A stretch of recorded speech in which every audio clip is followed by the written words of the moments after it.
मीरा भाईंदर शहरातील मेट्रो मार्गासमांतर उभारण्यात आलेल्या वादग्रस्त उड्डाण पुलाचा मुद्दा आता थेट विधिमंडळात पोहोचलाय।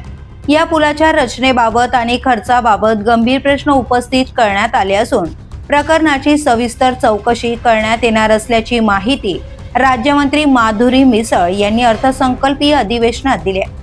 भाईंदरमध्ये उभारण्यात आलेला हा 4 मार्गिकांचा पूल फाटकाजवळ येताना अचानक 2 मार्गिकांचा होत असल्याने नागरिक आणि स्थानिकांकडून तीव्र नाराजी व्यक्त करण्यात आली होती।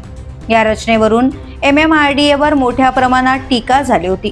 प्राधिकरणाने मात्र भविष्यातील विस्तार लक्षात घेऊनच ही रचना करण्यात आल्याचा दावा केलाय। दरम्यान हा मुद्दा भाजप आमदार नरेंद्र मेहता यांनी विधिमंडळात उपस्थित करत पुलाचा आराखडा कोणी तयार केला, त्याला मंजुरी कोणी दिली आणि कंत्राटदाराने कोणत्या निकषांवर काम केले याची माहिती शासनाकडे मागितली आहे।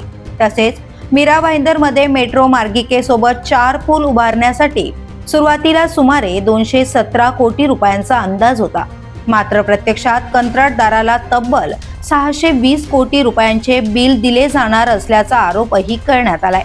या सर्व पार्श्वभूमीवर प्रकरणाची चौकशी होणार असल्याने पुलाच्या रचनेबाबत आणि खर्चाबाबतचा संभ्रम लवकरच दूर होण्याची शक्यता व्यक्त केली जाते।